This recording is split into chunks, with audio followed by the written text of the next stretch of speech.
think we're live. Hello, everybody. We're recording.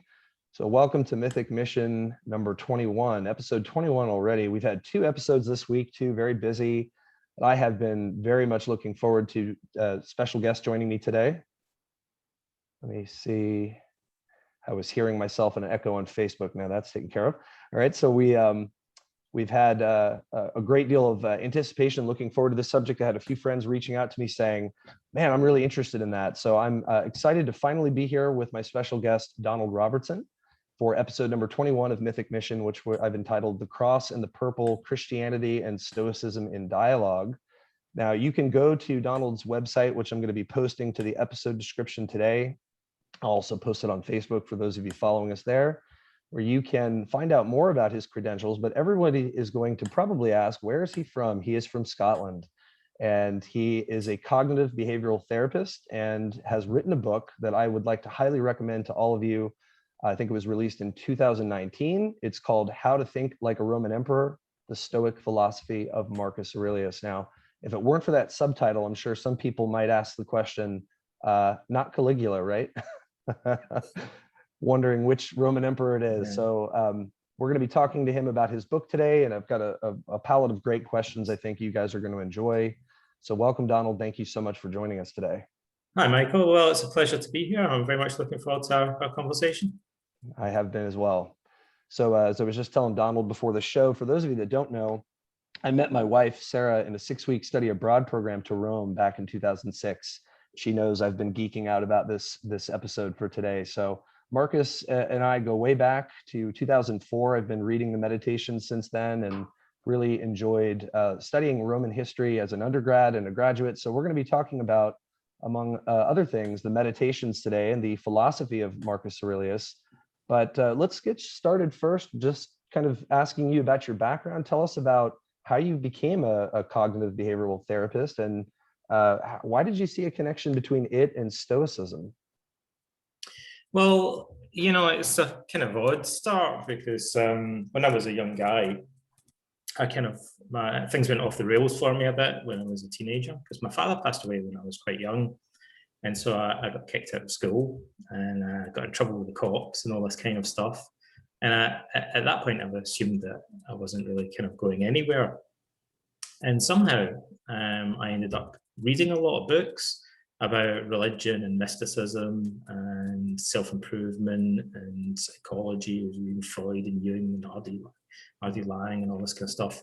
And one of the things I really immersed myself in, actually, because my father was a Freemason, and most of my friends' fathers were Freemasons, because it's a big thing in Scotland, particularly the part of Scotland where I come from.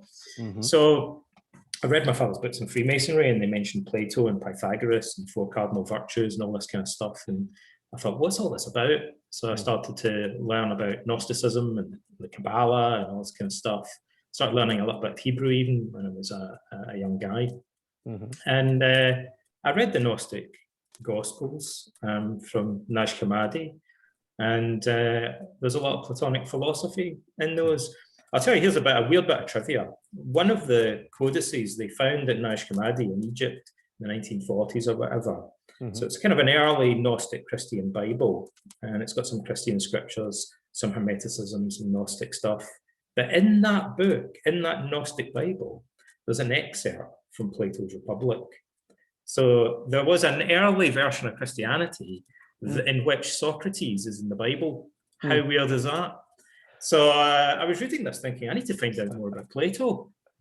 So I started reading about Socrates and Plato, and somehow that caught my attention. I went to university, I did a degree in philosophy at Aberdeen. Mm-hmm. And then I thought, well, what can I use this for? And one day a psychotherapist came and gave a talk. And he said, you know, if you're studying philosophy, you have a philosophy degree, doing counseling or psychotherapy or whatever is quite a good gig, you know, because it's all about understanding the mind and stuff. You can draw on some of the things you've been learning about. So I started training as a counsellor and a psychotherapist. And I became very interested in, mainly it's this guy's fault, actually. He put this idea in my mind about the crossover. So my master's degree I did at Sheffield University in a special interdisciplinary centre where we studied philosophy and psychotherapy and sociology and literary theory all kind of combined. Yeah. And that kind of, initially I went down completely a different path. I was studying psychoanalysis and existential philosophy, because I thought, if you're going to combine psychotherapy and philosophy, like that seemed one way of doing it. But I realized that was kind of a bit of a dead end for me. Sure. It became really confusing really quickly and really vague in terms of practical advice. I was also learning about Buddhism and meditation techniques. I also wanted kind of practical, tangible stuff.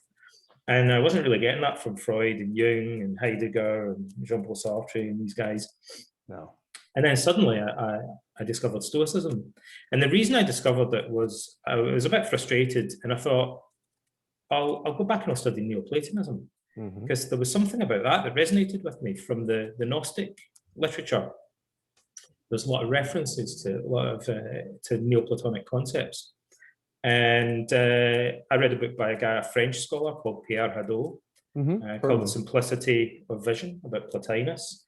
And he's really interested in spiritual exercises. And I thought, that's like meditation techniques. That's really interesting. Yeah. And then I thought, when you get an album by a band and you think, I'm going to buy all their other albums as well, I'm going to go straight out and get all their other albums. So I went out and I got all of Pierre Hadot's other books. I thought, I liked it so much, I thought, I'm going to read everything he's written. And I realized that he wrote a lot about spiritual exercises, psychological exercises in Hellenistic philosophy. And it became clear to me pretty quickly that most of them were in Stoicism. That Stoicism was the branch of Hellenistic philosophy par excellence that focused on psychotherapy and on psychological techniques. And I became more interested in cognitive behavioral therapy around at the same time. And I realized that the cognitive behavioral therapists kept referring to the Stoics. And so I put two and two together, and I thought someone should write a book about the relationship between all these different exercises that Hadot has identified in the Stoics and the type of psychological techniques that we use in CBT. But that book didn't exist. And so I wound up writing it. I went around giving talks at conferences for many years. And then eventually I wound up writing a book about the subject. It's called The Philosophy of Cbt. And that was what kind of got me started, really. And then turned out other people were interested in this, to my surprise, to my shock and horror. I thought, it's not just me. And then I saw Stoicism become more and more popular over the years. And now it's a thing, as the young people say. Stoicism is a thing. It's in vogue, yeah. Wow. I have a lot that I'd love to comment on there, but maybe just to back up for a moment, thank you for explaining that. For our listeners who may not be familiar with Hellenistic philosophy, what that means, just a quick breakdown. Hellenistic philosophy grew up in the wake of Alexander the Great's conquest, which spanned to Pakistan and India, all the way to his native Greece and Macedonia. Encompassing a lot of former empires, the Assyrian, the Babylonian, especially the Persian. So Alexander, 356 to 323 BC, 4th century. Zeno, I think the founding father of Stoicism, was a near contemporary of Alexander, seemed to follow his exploits as many others were with bated breath. And in the wake of this very cosmopolitan world, it's not Greek anymore, it's kind of Greek-ish, as one historian has called it. We have these philosophies starting to crop up. But Stoicism was one of two major branches of these Hellenistic, which I would define as Greek-ish for those of you that are interested. One of the two major branches, the other being Epicureanism. Epicureanism was, I think, under scrutiny by the Stoics for their, pleasure seeking and hiding behind their pleasure palace walls and kind of keeping to themselves, blocking out all mental disturbances. But as Don has been indicating, Stoics are they're out in the world and they're engaging the world. So they're not retreating behind actual walls, but as we'll hear from Don today, they do retreat behind the fortress of their own mind, and yet engage with the culture. So I think they were more practical than the Epicureans. Wouldn't you agree? Yeah, I mean, in the ancient world, I see it's funny because a lot of modern people, when they look at the different branches of ancient philosophy, they'll often see them as kind of interchangeable. And so from our perspective, they do have a lot in common. Sure. However, to ancient authors, these philosophies developed over time as distinct schools of thought because they were perceived as having very fundamental differences from one another. And they appealed to different sectors of society to some extent. And they were distinguished often in terms of their definition of the telos, the fundamental goal of life, or we might say in terms of how they define the meaning of life. So for Epicureans, it's hedone or pleasure, but they mean something paradoxical by that. They mean, they say the type of pleasure they're most interested in, they call it ataraxia, which actually means peace of mind or tranquility. And for the Stoics, the goal of life is arete or virtue, so they define it quite differently. And again, that's somewhat paradoxical as well, because the Stoics by virtue really mean a form of moral wisdom. They have a cognitive and intellectual model of virtue. So really what their goal in a sense for the Stoics is wisdom, for the Epicureans is peace of mind. Some people would see these things as synonymous, but the Stoics thought there's a fundamental difference. And one difference is, the Stoics would say that peace of mind is kind of a side effect, in a sense, of attaining moral wisdom and self-mastery and virtue and so on. But if you make it the supreme goal, you'll be tempted to pursue it via shortcuts. So in modern psychotherapy, because sometimes people ask me, why isn't Epicureanism a thing in the way that Stoicism is? It's a good question. They were parallel, they were rivals in the ancient world. And when we first began doing stuff, conferences and things about Stoicism, I was wrong about something. I really believed that Epicureanism would go through a similar resurgence and people would get into that, but it never really got off the ground. And there are multiple reasons for that. But one of them is that it's not consistent with modern psychological research and psychotherapy, because any psychotherapist will tell you there are many different coping strategies that people employ to deal with anxiety, pain, depression, and other unpleasant experiences. Mainly anxiety is a paradigm, but other unpleasant feelings in general. But the number one most popular coping strategy in the whole world is avoidance. That's everybody's favorite coping strategy. Animals avoid things that make them nervous or frightened. First thing, I've got my cats running around. If I bang my fist on the desk, the first thing it'll do is bolt out of the room. Because avoidance is deeply ingrained in us as our number one most convenient and favorite coping strategy. And if we make peace of mind our supreme goal in life above everything else, and we're willing to sacrifice everything in order to maintain our peace of mind, then it's going to be tempting to employ avoidance. And avoidance comes in many, many different flavors. Some of them are quite subtle. So drinking alcohol or taking drugs could be a form of subtle avoidance by self-medication, for instance, or just not thinking, or just not talking about certain things, or not engaging in certain roles in life. So ancient world, so some people say, well, you might not interpret Epicureanism that way. You could put a different spin on it, and that is possible. But certainly in the ancient world, it was generally perceived that whereas the Stoics lectured in the Stoicoikale and the painted porch, and that means they lectured in the agora. The Stoicoikale faces the agora, the city centre, the marketplace in ancient Athens, where Socrates spent most of his time teaching philosophy. So they were returning to where Socrates taught philosophy. It would be like doing philosophy in a city centre or a shopping mall even, or something like that. Also, incidentally, faces the Acropolis. So they were out there mingling with society. Anyone could come along and listen to their lectures and question them. Epicurus taught in relative obscurity in a private walled garden further outside towards the edge of Athens. And he was surrounded by a circle of close friends, because part of his philosophy was that you should surround yourself with people that are conducive towards pleasure and equanimity. How convenient. Yeah, convenient, and not go out and expose yourself to people that are going to upset your peace of mind. And he also told his students, allegedly, not to marry or have children or engage in politics, whereas the Stoics actually said the opposite. They said, generally speaking, we'd encourage you to go out and have children and marry and engage in public life and stuff like that. So I think you're right. And actually, I'll tell you, just as a bit of trivia, because I only realised this recently. There's a famous passage in Marcus Aurelius where he says that the mind, free from violent passions, having mastered his violent passions, is like an impregnable citadel. As you mentioned, the Stoics go out in the world because in their mind, they've erected this metaphorical citadel so they can endure the challenges of life. But I always wondered what the word was he used in Greek for impregnable citadel. And I never really got around to checking it until it was probably about 6 months ago when I was in Athens, actually. And I realized he uses the word Acropolis in Greek. Yeah. Oh, and he cool. also, when he's describing the view from above, the Stoic idea of looking down at the world from high above, he uses the word agora, like in a separate passage.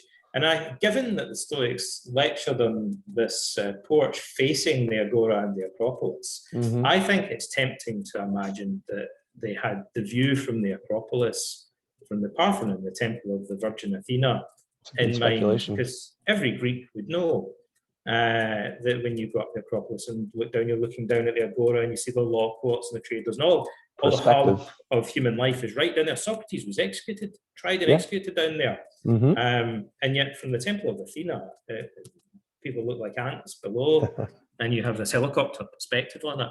And it seems to me Marcus kind of has that in mind, perhaps, when he's describing the Stoic contemplative practice. I think that's well said.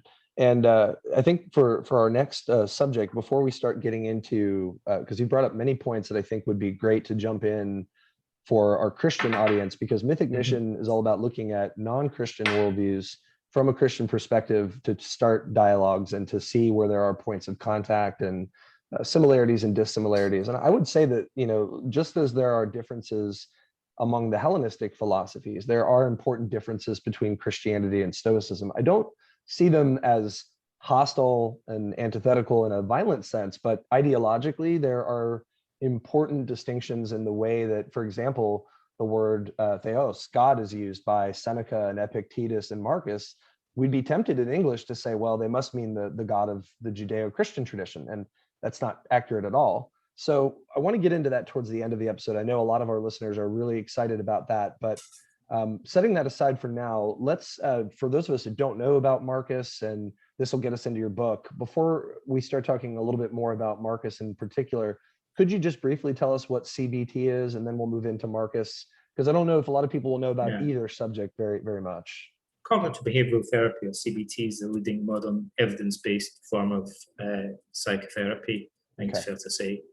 By that, I mean that the vast majority of randomized controlled trials, which are the gold standard that we use to establish the efficacy of treatment, support some version or other of cognitive behavioral therapy. And it is developed in the 1950s from an earlier form of therapy called rational emotive behavior therapy, or REBT. It's a bit of a mouthful, but it was developed in New York by a psychotherapist called Albert Ellis, who's a bit of a character, as we say. And Ellis had read the Stoics. He was originally a psychoanalytic therapist, and like a lot of psychoanalytic therapists around that time, he decided that he didn't want to be a psychoanalytic therapist anymore. One day, he became disillusioned with it. Like he kind of had a bit of a road to Damascus type thing, you know, like he suddenly had a complete change of heart. And you know, he had a brainwave, and he thought, "Did you know what? I don't believe in this stuff anymore, and I need to kind of find a new way of looking at things."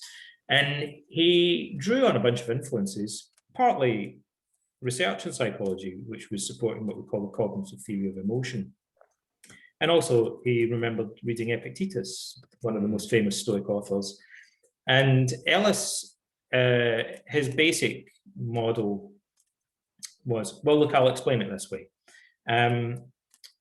We call this the cognitive revolution in psychotherapy. By cognition, we mean beliefs or thoughts, particularly beliefs or thoughts that contain information that are true or false, they're propositional in nature.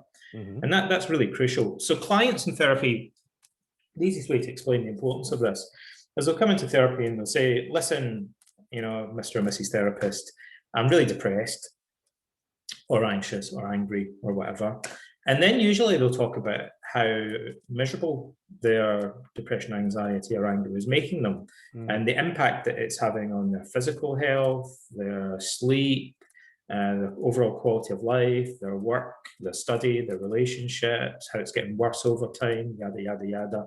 And during the history taking, that's kind of how it goes. And then so inevitably, while doing that, they've given themselves quite a lot of motivation to stop being angry anxious or depressed, because they've talked a lot about the reasons for wanting to get rid of this problem.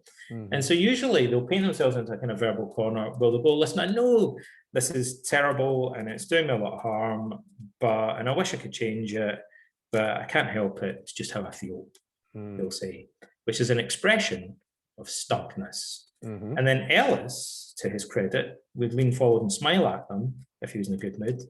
And he'd say, yes, but it's not just how you feel, is it? It's also how you think. And that is the cognitive model of emotion, because we normally, and Plato is partly to blame for this, think of reason and the passions as two fundamentally separate faculties. And the Stoics said that was wrong. They said all passions, all desires and emotions are cognitive in nature, like they entail thinking, and we shouldn't think of them as completely separate things. And that is also what modern research on emotion has tended to indicate. So to pick an example, when people are anxious, my favorite's my specialism as a therapy, as a therapist, typically is a rough hermeneutic, is a rough sort of guide. We would say that anxiety consists in the belief that something catastrophic is about to happen imminently, and I won't be, if something awful is going to happen and I won't be able to cope with it. Right. The client would say typically when they're worried or anxious. So it consists in an exaggerated appraisal of the probability and severity of threat, and an underestimate of coping ability, to give a technical cognitive formulation of anxiety. We call it that's cognitive conceptualization, a model of anxiety. And the Stoics had virtually the same model, like 2,300 years earlier, which is mind-boggling to me. It is. Because Freud had no idea. Like Jung had no idea. R.D. Laing, all these psychotherapists had no idea about this simple, once you get the model right, boom, it turns out it's actually accurate. And then it opens, as soon as you say emotions consist also of thinking, it opens up a toolbox of cognitive therapy techniques. Because you can start saying to the client, okay, so you think something awful is about to happen and you won't be able to cope with it. What's your evidence for that? What's your evidence that it's about to happen? What's your evidence it's going to be as bad as you think? And what's your evidence that you won't be able to cope? Do other people view the same situation differently from you? In a more realistic or more constructive way. So you can start introducing lots of techniques that get them to reappraise their beliefs about the situation. And when those change, the emotions tend to change, typically. Sometimes after a bit of a delay, they're loosely coupled, as we might say. But generally, the emotions will change. So you have now a whole therapy based on an accurate model of how emotion actually works. Whereas Freud said that anxiety was caused by repressed castration anxiety, which is one theory, but arguably not that helpful a theory, right? You know, we had, like over half a century of people trying to kind of chip away at that theory and make something useful out of it, and it didn't really do that much for clients in therapy in practice, right? But the cognitive model does, like suddenly we're with the techniques that are based on it, actually we're achieving results. So that's what CBT is. And the quote that Ellis used to articulate this cognitive model, he thought, I should explain. One of the things that psychotherapists do that your viewers might not realize is every psychotherapist, every evidence-based psychotherapist is in a sense a translator and an educator, and does something that overlaps with public health, which is why I'm very interested in the public health catastrophe that has happened during the pandemic. Like the complete failure of public health, evidence-based public health messaging that we just witnessed, which is remarkable, shocking, like a total car crash. But every evidence-based psychotherapist is engaged in public health in a sense, because we take scientific research, which is quite difficult to interpret sometimes, and we are obliged to understand it. And we're trained in understanding research methods to do CBT, and then we have to put it in language that an old lady who from North London will understand, or a 15-year-old kid who's been kicked out of school will understand, or a bin man, or a bus driver, or a university professor, or whoever, with a random mixture. The man on the Clapham omnibus, as the saying goes, would understand. So we have to translate it into terms that any random client would potentially understand. Oh, of course. And so Ellis thought, how can I explain the cognitive model of emotion to my clients? And he thought, there's a quote from Epictetus that says, in the Enchiridion, the Handbook of Stoicism, passage 5, it says, it's not things that upset us, but rather our opinions or judgments. I'm looking at that quote right now. And Ellis taught that, as far as I'm aware, to virtually all of his clients, all of his students, and he quotes it in most of his many, many numerous books in psychotherapy. So when I started training in CBT, it was a cliche that everyone knew. And I thought, this is amazing. All these cognitive behavioral therapists are into Greek philosophy. And then I gradually realized that was the only quote they knew, because they read that and told all of the clients about it, but never bothered to go and read the rest of the Enchiridion, although you can read it in an hour. It's a very short book. Yeah, indeed. In Meditations, book 8, I think line 47, if any external thing causes you distress, it is not the thing itself that troubles you, but your own judgment about it. And this you have the power to eliminate now. This is Marcus himself. Writing in Greek. For those of you that don't know, I mean, obviously Latin was the language of the empire. The Meditations were written in Greek, and probably were not, as you'll tell us, designed for public reading. I don't think he expected, these are essentially probably his doodlings or pensées almost. I'll tell you a little bit of trivia about that, because we should say maybe our three main, so like Stoicism flourished for nearly 500 years, unlike psychoanalysis, which flourished for about 50 years. Wow. And Marxism, maybe 100 years or whatever, but Stoicism as a cultural force, as a movement, was alive for 5 centuries, basically. And we have only fragments from the founders of Stoicism, early Greek Stoics, as we say. But the Greek philosophy came eventually to Rome, and the Romans looked at the different branches of Hellenistic philosophy, and they thought, ooh, we like that one the most.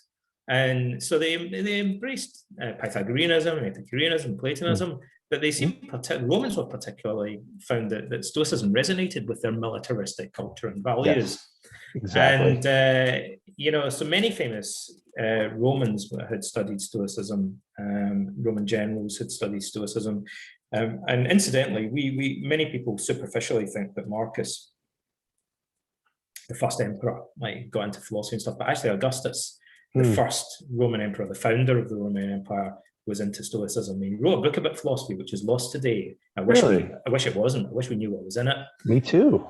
Towards the end of his life, he got more and more into Stoicism. He had 2 Stoic tutors. So he set a precedent for Roman emperors. I had no idea. Tutors. Yeah, I had never heard that. Yeah, I have a biography by Anthony Everett. I'm overdue for a rereading of. I don't know if he mentions that. There's a biography of Augustus. It's been a long time since I've studied the first princeps, I know he called himself, but yeah, he is the first emperor. I had no idea that he had any. I mean, makes sense, of course, given its history and pedigree, but I didn't associate it with anybody other than Marcus, to be honest. Oh yeah, and Seneca. We don't know much about his interest in Stoicism, but Seneca actually references Augustus as a good example. Surprisingly, of someone who used Stoicism to conquer his anger. Surprisingly, because historians usually think of Augustus as being quite a violent. He had sort of political purges and things like that. But reputedly, earlier in his reign, he was more violent. And as his reign progressed, as rule progressed, as I prefer to say, he became more moderate and learned to control his temper more, allegedly. And Seneca, therefore, holds up Augustus as this model of a man who conquered his anger. I had no idea. Now, for those of you that also don't know, Seneca, one of the 3 big authors of Stoicism, was also the tutor to the Emperor Nero in the mid-1st century. And that what a now you've cast doubt on his judgment, because he also holds up Nero as being a good role model. And clearly wasn't. What he did? He wrote this. Seneca is very controversial historically. So I should say, we don't have much from the early Stoics. We do have some bits and pieces, but most of the writings that we have, not all, but most, come from Marcus Aurelius, Seneca, who was tutor to Nero, and Epictetus, who was a slave at Rome, who was freed, went into exile, and became a famous teacher of philosophy in Greece, in the Acropolis. And these guys didn't really know each other, but their lives actually overlap in a weird way. So Epictetus's owner, when he was a slave, was the Greek secretary of Nero. So Epictetus must have been around Nero's household and saw the political drama unfolding. And Epictetus died in Greece when Marcus was a young man who had never left Rome. It was about 14 or something, I think, when Epictetus died. So he hadn't met him. But Marcus Aurelius was surrounded by older tutors who probably had met Epictetus. And he says one of his main tutor, in fact, Junius Rusticus, gave him a private copy of notes from Epictetus's lectures. So Marcus was kind of like that, one step removed from Epictetus. His tutors probably knew Epictetus.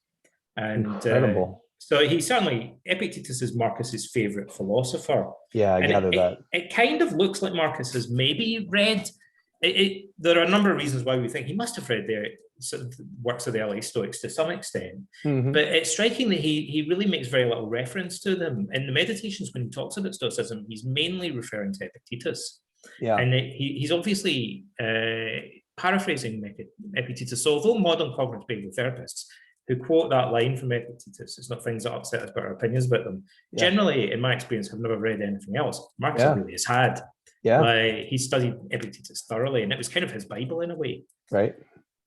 Oh, that's fascinating. I see. I didn't know either the bit about Augustus or the overlapping. I mean, I knew they were close in time period, but the connections that the three had is amazing. Well, I'll give you another connection that's really obscure. Yeah, please. But this, when we study history, we like to connect dots. Yeah. And there's a dot that I'd always struggle to connect, and then there's one passage that offers a little kind of glimmer of light from an obscure author several centuries later called Themistius, who says, now Epictetus never wrote anything, but his discourses in his handbook were written by one of his students, a girl called Ariane, who was actually a highly, although Epictetus was a slave, Ariane was one of the most senior statesmen in Rome under Hadrian and later under Antoninus Pius. So he was the governor of Cappadocia. He commanded a small provincial army, in fact, and there were 2 or 3 legions under his command, and he'd been appointed consul, his most senior position in the Senate.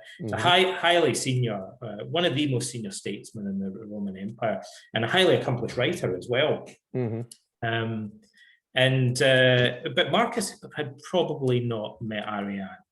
But this later author Themistius implies that Junius Rusticus, Marcus's main Stoic tutor, a man who was also a very senior Roman statesman, and about his early life we don't know much, but we're told that he served in the army during the campaign against the Alani, which took place kind of in Armenia and in Turkey, alongside, presumably under, Arian. So Junius, so we have Epictetus had a student called Arian who wrote down all the stuff. Under him, probably as a legionary general, a legionary legate, served Junius Rusticus. Arian, I would think, perhaps, also tells us something really cool. Here's a really cool bit of trivia. Arian wrote a preface to the discourses, and he says these were never intended for publication. I wrote them and shared them privately with a few friends. But since then, they've been leaked, and so they're now public. And so I just wanted to attach this preface saying they were never intended to be published. Now, Marcus says, curiously, Junius Rusticus gave me a copy of his notes, of some notes from Epictetus's lectures from his own private library. And you might think, why does he make a point of emphasizing that this was such a big deal and that it came from the guy's private library rather than that it was just a copy that could have been purchased anywhere? And I think it's because he got it as a sneak preview before they were actually published. Because there was a time when these were only circulated privately. So I think Arian maybe in person gave this to Junius Rusticus, and Junius Rusticus says to Marcus, listen, nobody knows about these books. But read them. I know, guess what I've got? This is one of the few copies. That's incredible. So I know Arian from his biography of Alexander. He's one of Yeah. our later biographies of Alexander the Great. But at first, when I read your book, and I think your article too that we're going to talk about, you mentioned Arian, and I thought, is that the same one? And it is. Mhm. It's the same gentleman that wrote the bio of Alexander. So how fascinating to make that connection, to see what Marcus was reading. I know we're kind of getting later in the hour here, but I want to start moving toward our kind of crossover dialogue of Stoicism and Christianity. I don't know if you've read this book by C. Cavan Rowe, but I found it really very informative, called One True Life, and it examines the Stoics and early Christians in sort of juxtaposition. And it's not one of those books that tries to say they're the same. He's very respectful of their differences. Sort of my insights today when we talk are informed by that book. You should give it a read. I think you'd enjoy it. Obviously, I want to highly recommend people buy your book and read it, because you weave in, so we can move on here, a biography of Marcus. But help me out here. Marcus was a mid-2nd century emperor, right? So for those of you who don't know, he started officially reigning in 161. He died and obviously finished reigning in 180. But tell me if I have this right. He was tapped on the shoulder by Hadrian, who was 117 to 138. And then under Antoninus Pius, his adoptive father, didn't he co-rule earlier than 160? Yeah, I mean, basically, see, the thing, the Romans in a way don't really have a word for emperor. So they have a bunch of titles like Imperator, Caesar, Augustus, and so on, that are held by the emperor. Pontifex Maximus as well. Yeah. And so really Augustus cobbled this job description together, right? From taking these various titles, and they signify different things. Now, the thing is that they could be held, so if what we call an emperor, and it's in a way, arguably, it's a little bit of a misnomer, because what we think of as an emperor is a little bit different from this office in the Roman Empire, and it also changed somewhat over the centuries. Right. But the key point is that different people could hold those titles at different times, and some of them, but not all of them, could be held by more than one person at the same time. So only one person could be Pontifex Maximus, the high priest of the Roman religion, like the precursor of the Pope. But several people could hold the title Imperator, or Caesar, or Augustus, for example. And so Marcus held several of those titles. He held Imperator, and he held what's called the tribunician power, which is basically the kind of legal or political power of the emperor. So the emperor's authority comes from the fact that he has a right of veto on any decisions made by the Senate, and that's what gives him power over the Senate. And Marcus was given that power fairly early on, during Antoninus Pius's rule. So he shared that power with Antoninus Pius. So he was kind of like, you could say, half and half, a kind of semi-co-emperor, or he shared some of the powers of the emperor. Yeah, that's incredible. I don't think a lot of people will be familiar with that. I think we tended to think of Roman emperors in discrete beginning reign and end reign dates, but not, by this time in the 2nd century, that's not so tidy. I think after Hadrian, it's kind of, starting with the year of the 4 emperors, I think is really when it starts to head south. But it's an interesting.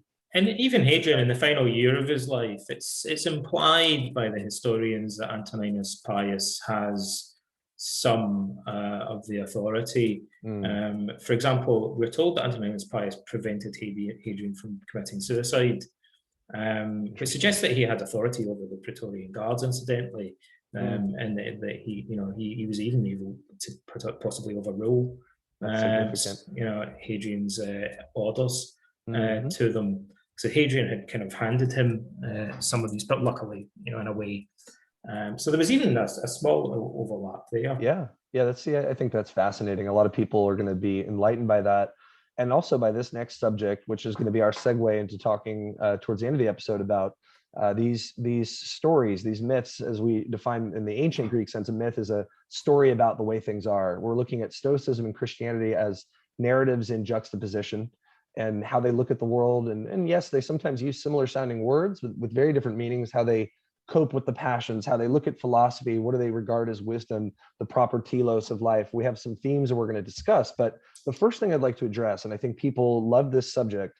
Now, I'm not saying I support everything in this book, but there's a book, the name of the author escapes me, but I think it's called The Myth of Persecution. She's from UNC, I think. She teaches there. I forget her name, but it's a great book kind of clarifying this myth in the modern sense of that word, of how Christians were constantly persecuted. Now, even as a Christian myself, I teach my students, I learned this important distinction a long time ago, that first, it was sporadic. It wasn't this long, protracted persecution. Second, just because one emperor persecuted doesn't mean that all did. But also, there's a difference between prosecution. This is not my own idea. Prosecution in the legal sense of Christians were not good citizens, which was often the case. And interesting about that, because the Bible in Romans 13 and other places tells us that we need to be, unless it contravenes God's law, but we need to be respectful of the authority. So this is intriguing. But some Christians were prosecuted, some were persecuted. And there's a difference. And I think that people need to know that, because there is this tendency to inflate these stories of persecution and to not look further, look deeper. One of these situations clusters around Marcus. Now, this was sort of something you introduced me to as I read your book, and I thought, okay, there's two things you talk about in this article. There's this alleged mistreatment by the Christians of Christians by Marcus, and you tell us that Eusebius is our main source for this, who's writing long after the fact. So let's talk about that, and then also the 12th miracle that thunderstorm miracle. I think would be an interesting story to touch on. So this is what I would describe as a minefield. Because I would agree. Passions run high. Oh yeah.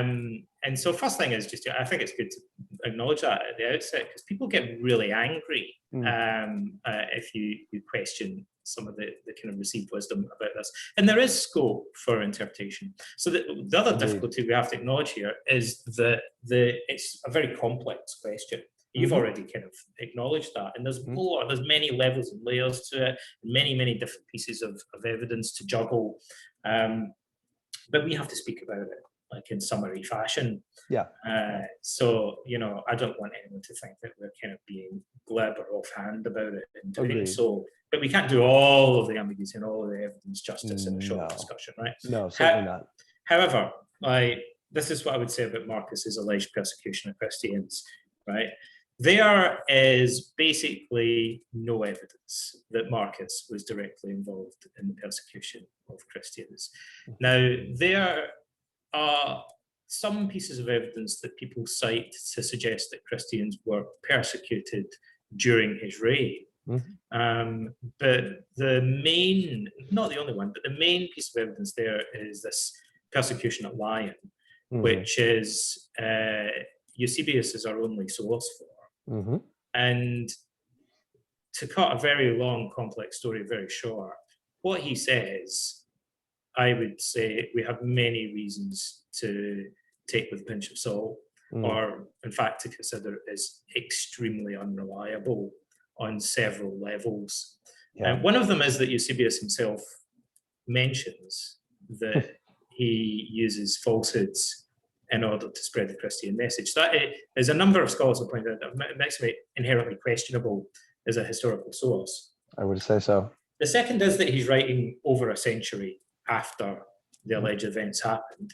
The third is that nobody else mentions them happening, including contemporary authors who were based in the area. So they're like, persecution, what persecution? Right? So 100 years later, he's our source. His only evidence is a letter that he's quoting, which, for a number of reasons, is believed to be a forgery. He also confuses Marcus Aurelius both with his brother Lucius Verus and with Antoninus Pius, his father. So that also makes him extremely unreliable in terms of the dating of events. And also, Christians may feel differently about this, but if you happen to not be a Christian, his description of the persecution includes many references to supernatural phenomena, including Christians surviving alive inside the stomachs of lions, being resurrected from the dead and levitating high into the sky.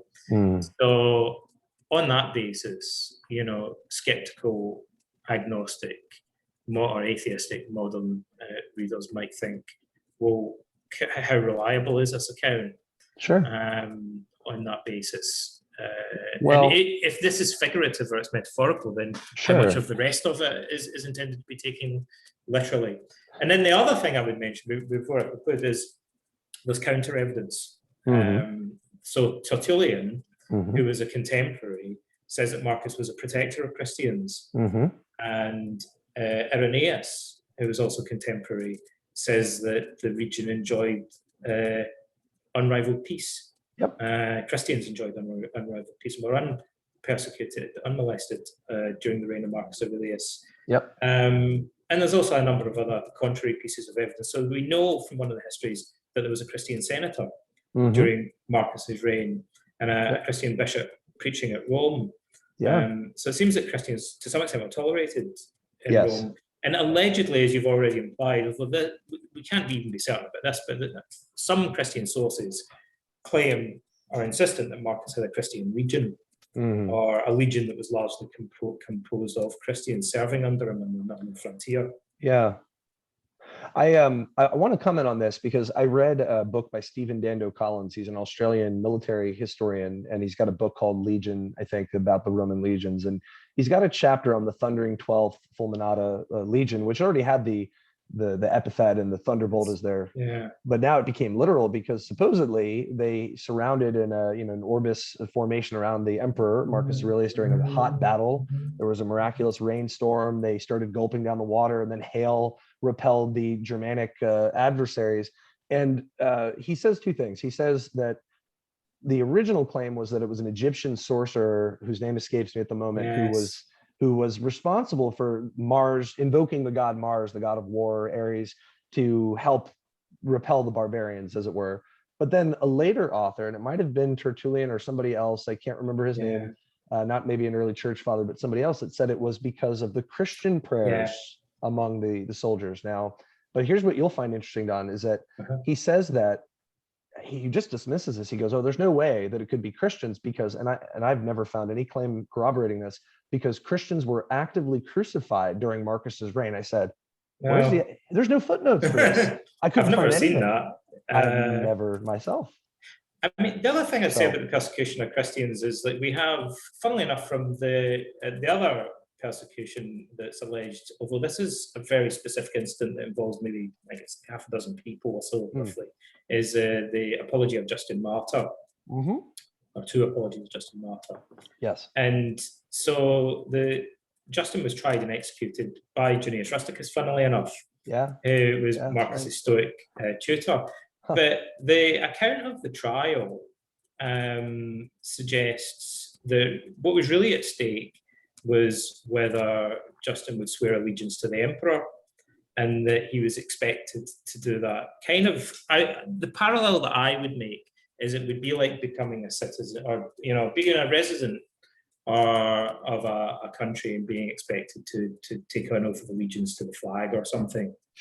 And so the Romans beef with this on several levels, that it looks like these guys are refusing to take an oath of allegiance to the state.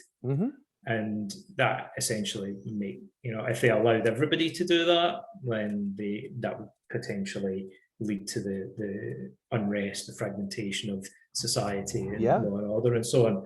So, it's not just because they detest Christians for the sake of it or something like that. There's problems here in terms of, just maintaining the state and law and order. You can kind of see why this would be such a concern to them.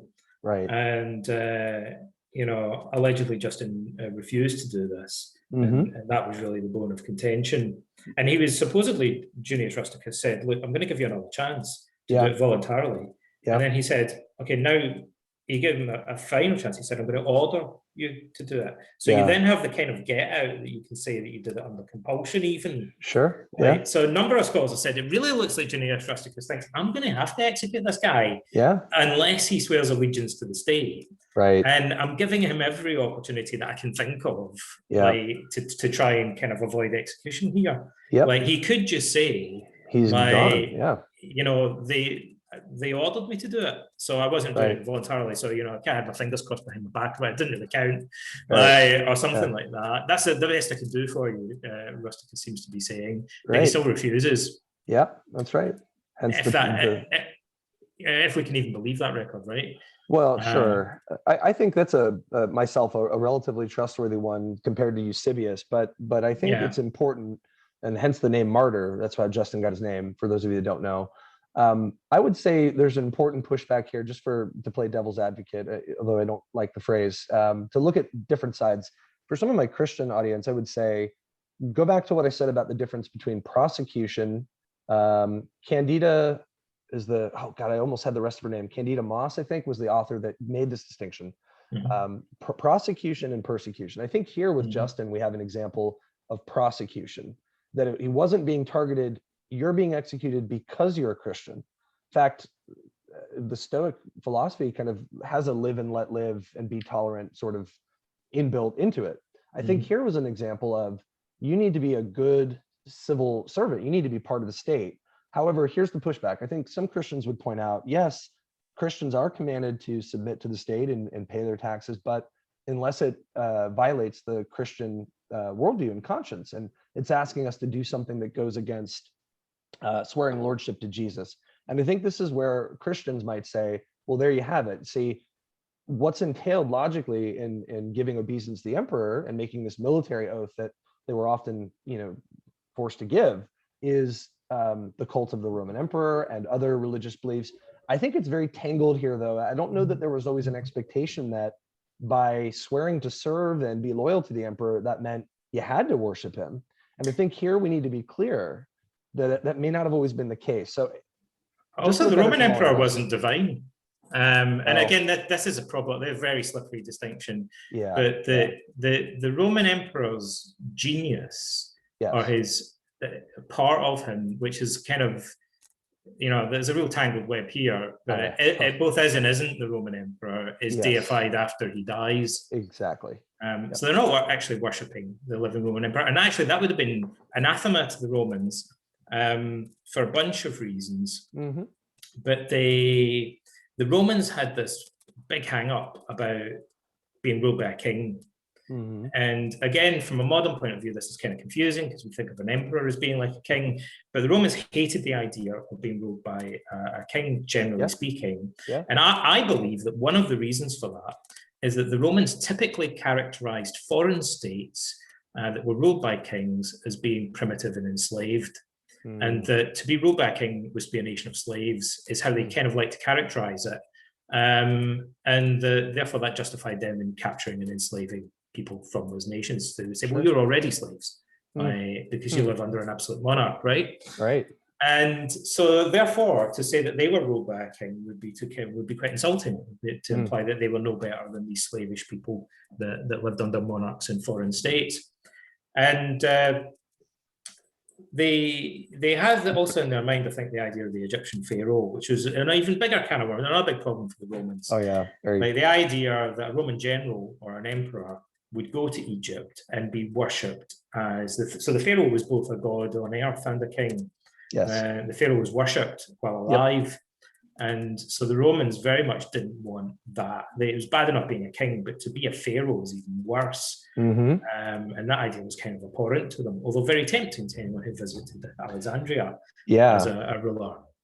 I have to think, I think it's the Sebastian Monument in Turkey somewhere. I'm trying to remember if I don't think it's Ephesus, but in the western coast of Turkey, those old Greek colonies, there's a shrine that has, I think it's Emperor Augustus and maybe some of the other Julio-Claudian dynasty that are there. And they're depicted in this cult-like, as often we read about the cult of the Roman emperor. Although again, I think this was a posthumous honor. And I know some historians are divided over this, but more and more research I've done indicates the truthfulness of what you've said, that it was more of a, not while alive, but a posthumous sort of honoring. And that's certainly, I think, how it started with Julius Caesar as well. Now, I know we're at the hour here, Don, but if you have a few more minutes, if it's okay, to talk about a few themes between Stoicism and Christianity. And we may not be able to get through all of them, folks, but I had asked Don to consider these 5 themes. And maybe if we just talk about a few of them, if you think 2 or more worth our time. I wonder Go if ahead. one of them are, it might be worth prefacing it with just a historical observation. Yeah. That the Stoics, here's a little bit of trivia, one of my favorite bits of trivia in this regard, so we mustn't skip over it. The Stoics are in the Bible. Yes, that's right. In Acts. And they're Acts of the Apostles. They're actually mentioned, and not only are they mentioned, but St. Paul quotes from a Greek poet, Aratus, that's right, who was a student of Zeno and is believed to have been a Stoic, or be Stoic influence. He quotes a bit of Stoic poetry to them. So St. Paul was familiar with Stoic writings. Yes, he was. And is speaking at the Areopagus, at the foot of the Acropolis, near the Stoicoikoi and the Agora, to a bunch of Stoic and Epicurean philosophers. And in addition to that, so many people have seen traces of Stoic philosophy in the New Testament, but certainly, and that's subject to interpretation. Of course. However, we know that several of the church fathers had studied Stoicism. Including Justin. And Justin, Justin says something very interesting about this. Another weird bit of trivia. He describes Heraclitus as being a Stoic, which is, anachronistic, because obviously he was a pre-Socratic philosopher. But maybe what he seems to be implying by that is maybe that the Stoics view Heraclitus as kind of one of their own, as maybe one of their influences, which would be plausible. He lumped him in with the Stoics, and seems to suggest he's part of that school, which is an interesting little snippet from a critic of Stoicism who had studied the subject. Yeah, and I think this might bring us to our first theme, and this one will be very helpful to our religious listeners, because if there's one subject that I think Epictetus in particular harps on, not so much Marcus himself, Seneca somewhat, but Epictetus really, really talks a lot about God. And I'd like to just preface this by saying, and you, please correct me if I'm wrong, that the Stoics, especially Epictetus, speak of God both, paradoxically, first in personal terms, and other times in impersonal terms. And so what is meant by God, do you think, by the Stoic philosophers, and how is it different than, say, Christian conception? And actually, that was a vexed question even in the ancient world, because Epictetus, I think different Stoic, well, we know that this is, again, a controversial point to make, of course. But having had this debate many times, it's clear to me the evidence unequivocally shows, in my view, that the ancient Stoics held a number of fundamentally different theological positions. They didn't all share exactly the same theological positions. Some of the differences are quite fundamental. And also the way that they talk about the gods. Sometimes Epictetus talks about God in a much more personal manner. And we also have this one early fragment that we have is the hymn of Cleanthes, who is the second head of the Stoic school, which very much talks about God in a personal manner and talks about praying to God and worshipping Zeus as a Stoic god. But in other Stoic writings, it seems that Zeus is treated more like a metaphor for nature as a whole. And they adopt this pantheistic view. That, so on the one hand, it's a metaphor, it's a naturalistic metaphor. It's a way of kind of personalizing the universe of nature viewed as a whole. On the other hand, Stoic cosmology was such that they believed the universe as a whole was a single living organism. And so it's kind of confusing. It's just very unlike the way that we would think about the gods or God today. It's a more ambiguous, it's a more metaphysical view. It both is and isn't, like the what might come to mind when we use the word God. Certainly. And some ancient authors, and again, this is controversial because it was common for many authors to do this in the ancient world, accused the Stoics of being atheists. The Neoplatonists accused the Stoics of being atheists because they said, you're just using the word God, but what you're referring to is nature, and that's not really God at all. And so that might be maybe an exaggerated position of a critic, but nevertheless, it shows that even in the ancient world, people thought yes and no. Is this God or is it not God? It's very different from the kind of mythological presentation of God. And we know there are a number of several references that really clearly support the view that some influential Stoics, if not all of them, wrote quite extensively about the metaphorical interpretation of the gods in the Greek myths. And so on two levels. On one level, there was this idea in the ancient world that the gods, the myths about the gods had originated from stories about real historical individuals that had become exaggerated through retelling over time. So there was the idea that Zeus was originally a Cretan king, and that he was actually buried in Crete, and that his story had become amplified and amplified over time until he'd become this kind of mythic god. And or also the gods were metaphors for aspects of nature. Like Poseidon is just a metaphor for the sea, and so on and so forth. Yeah, no, and I would say Cicero and Seneca and Epictetus speak of the gods in a, as far as personifications, that was kind of seen as not encouraged. They kind of write about it as a superstition, and that we shouldn't attach ourselves. And I would say there is actually a point of contact when you read Epictetus, especially between Christianity, who going back to Isaiah's time, and you look at the New Testament about keeping our idols at a distance, not getting ourselves caught up in what the Stoics would call externals. There's something else I'd like to point out here. The Gospel of John uses the term logos, which is this single kind of father of us all principle that animates and is all things in the Stoic sense. And the logos is God in a personal sense to Epictetus, but he also will drop that kind of connotation and just speak of it, the logos, as nature. And so what's important, I think, is what was revolutionary is that John was co-opting this concept, which the Stoics often kind of just used impersonally, and saying that it became a person. And that was actually something that Epictetus directly pushed back on. He said, is the logos a person? No. So that, looking at those traditions in juxtaposition there, we can see how different they are. The Stoics would see it as inconceivable that the logos, the divine ordering rational principle that animates and is in all things, would become a single person. That was pretty anathema, I think, to them, and ridiculous, I would say. And I mean, it's worth mentioning, so first of all, that passage in the Gospel of John, many people have said, sounds like it's employing the terminology of Stoicism or Heraclitus, and it sounds very Stoic in that instance, arguably. Now, the Stoics, several schools of ancient philosophy did worship, in a sense, the founders, and viewed their founders as perfectly wise. So Pythagoreanism, a good example, like literally they thought Pythagoras was the son of the god Apollo, or somehow incarnated Apollo, and they very much saw him as this metaphysical, mystical character that was worshipped. They celebrated his birthday, they had like images of him and so on, and actually did the same with Epicurus. Like his followers viewed him as being a completely enlightened sage. Now the Stoics pushed back against that and denied that any of them were perfectly wise. To them, the sophos, or the wise man, was a hypothetical construct that was useful in terms of debate. So we'd ask ourselves, what would a perfectly wise person do in this situation?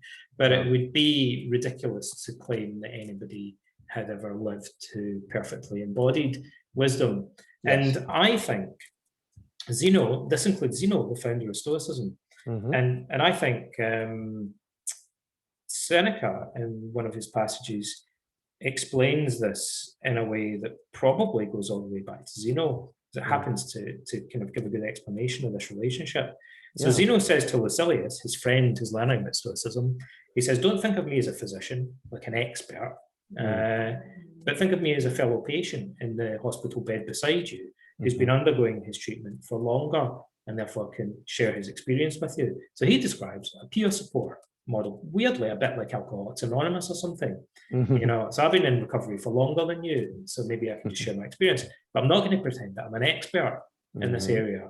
And that would make sense out of the idea that even Zeno wasn't claiming to be a perfectly enlightened sage. He may have said something somewhat along those lines.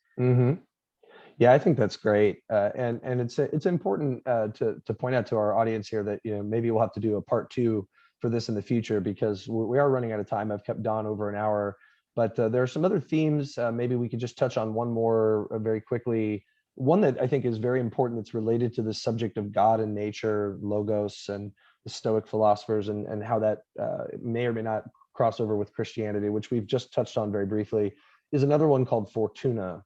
which is this concept of, we might say, simplified fate in Stoicism. And but it's a force. It's not a personal force. It's not a goddess, although she's sometimes metaphorically alluded to as a her, right? But it's a force in the world that I think Seneca talks a great deal about. Can you touch on what fortune is? How do the Stoics understand that? What is that concept to them? Actually, there's two ways that they understand it. They tend to kind of distinguish between fate and fortune, and it's quite it's a subtle distinction. So when they talk about fate, they're usually talking more about the acts of providence, and the difference, in a sense. And this is a tricky, slippery theological distinction. But they usually view the acts of fortune with indifference. But when they're seen as part of the bigger picture, as the will of God, they're viewed in a more positive light. So Stoics. There is this kind of contradiction in Stoicism, or paradox, whereby they train themselves to view external events that befall them that aren't directly under their control as morally indifferent. Nevertheless, they view the universe as a whole as good. They have this idea that providence is benevolent, that God is a benevolent creator. And so, this is a paradox they have to somehow reconcile for themselves theologically. Right. And I guess Christians, throughout the centuries have struggled with similar questions about theodicy and so on. You bet. Yeah. Yeah. So the Stoics say fundamentally, for practical purposes, though, they want to maintain this distinction between what's up to us and what isn't up to us. And they think it makes no sense to place moral value, which is the most important type of value, most fundamental type of value, on external goods. External things, health, wealth, and reputation, are merely of kind of expedient value. Like having a lot of money is potentially useful insofar as it gives you more control over your environment. But whether it's intrinsically good or bad is going to depend on the use that you make of it. There's the best explanation of this is in a dialogue, one of Plato's dialogues called the Euthydemus. And the Stoics, I think, are assuming the argument that Socrates uses there. They have several arguments that they use to support this position. But Socrates in that dialogue asks what fortune is, how you define good fortune and bad fortune. And his interlocutor says, well, that's easy. Socrates' questions are usually viewed as kind of dumb questions, like no-brainer questions to begin with. So people you'll say, what is courage? And people go, well, obviously courage is, not running away from the enemy or whatever. And then he'll tease it apart and show that doesn't really make sense. Exactly. So he says, well, look, good fortune, his interlocutor says good fortune is like wealth and reputation and having lots of friends, powerful status in society, blah, blah, blah. Everyone knows that, Socrates. And Socrates said, well, let's start with wealth, right? I can see how you would think if you give a big pile of money to someone who's wise and virtuous, that would be good because it would allow them to do lots of nice things. But what happens if you give it to a vicious tyrant, like a sociopath or genocidal maniac or something? Wouldn't that just allow them to do more genocide or do more tyranny or do more sociopathy more freely? And to cut a long story short, he then says the same applies to everything else that you just put on your list. Like having lots of friends, having a perfect status in society, even having good looks and strength and health, like just give us more opportunities in life. And you might use those badly to do terrible, like antisocial things or foolish, stupid things. Certainly. So he says, yada, yada, yada, yada, yada, and voila, therefore, the only truly good thing is moral wisdom. Yes. Right, because the value of everything else depends on that. And so this argument the Stoics employ to say that the wheel of fortune raises up, casts us down, but we have to learn to see that as morally indifferent. What really matters is the use that we make or our moral character. Now, that has an important corollary because of consequence. If you believed that external events are neither good nor bad, fundamentally, but all that matters is the use that you make of them, you would develop it's pretty self-evident that you would acquire psychological resilience on that basis. Because if you lost your job, your girlfriend left you, or you went bankrupt, it wouldn't be intrinsically catastrophic to you if you really believed that. And so that's why the Stoics are fundamentally teaching a moral philosophy, but one that has a glaringly obvious psychological consequence. That's why it's of interest in modern psychotherapy. Yeah, I can see that. And I want to finish on sort of overlap with Christianity here, where I think that we could easily point out differences here. A Christian might push back and say, oh, there are objectively good and bad things that pre-exist our opinions about them. And I would say I would agree with that. However, there is truth in our reactions. And often we may call something that is good bad, or something that is bad good. And this is where the strength of Stoicism comes in. And I'm reminded of Philippians chapter 4, when Paul talks about thinking on higher things. And he's not just saying, to think positive thoughts. He's saying to try to find a peace of God that transcends all understanding. And to do that, we have to have equanimity, right? We have to have balance. And to do that, I think, requires, if you get down to the bottom, drill down to the bottom of what the Stoics and Paul is saying, is that you have got to watch your reactions to things. So something happens and you get a promotion. Oh, well, here you go up, and then you lose it. And then now you go down. If and any Christian listening knows this, if you put all your investment in tangible things, or things that fortune or other people bestow on you, and of course this I'm reminded of idolatry in the Bible, then it's going to eat you alive. It's going to chew you up and spit you out, because you're banking on something that is like a river that's constantly raging. So what Paul's saying is that the secret to joy, to happiness, which is real happiness, is to not rely on things and to watch how we react to things, because we need to find a state of mind that is ready to take the beatings of life, but also with humility to accept the gifts of life. So I see a correlation there. Yeah. Well, you also, what does it profit a man, like, if he gains the whole world but loses his soul? Yes. That's articulated in language that also sounds like Stoic technical jargon. This idea of profit and a transactional model, like the Stoics use, Epictetus uses very frequently, and he'll say, like, it's imagine you're engaged in a transaction. So, like, how is it worth sacrificing your integrity in order to gain a position at Nero's court, for example? Like, how much do you sell yourself for? Exactly. And he said, well, the Stoics would say these things are of incommensurate value. There is nothing external. Like, no matter, there's an Aristotelian actually who provides a much better metaphor for this. He says, imagine a set of scales, and you've got virtue and wisdom on one side, and you're piling up gold coins on the other side. So this position would say it doesn't matter how many gold coins you put on one side of the scales, it should never be enough to tip the balance. Right. It should never, ever outweigh virtue. So although they have some sort of value, it's incommensurate. It never adds up to being more than the value of moral wisdom. Yes, I agree. Yeah, and I would say, from the Christian point of view, to finish that, this is embodied in Jesus, so that we're in relationship with a person who is the perfect wisdom incarnate. You reminded of Proverbs chapter 8, and Paul drawing on that in Colossians, and wisdom becoming incarnate, and this relationship we try to have with this being the second person of the Trinity. So I think that there's so much more we could say.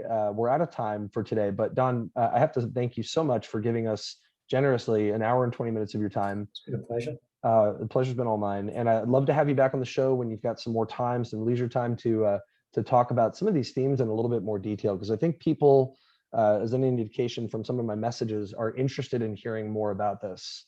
So I greatly appreciate you coming on the show. Cool. Well, very much. It's been a great conversation. I've really enjoyed it, and I look forward to more discussions in the future. Oh, excellent. Okay. Thank you, everybody.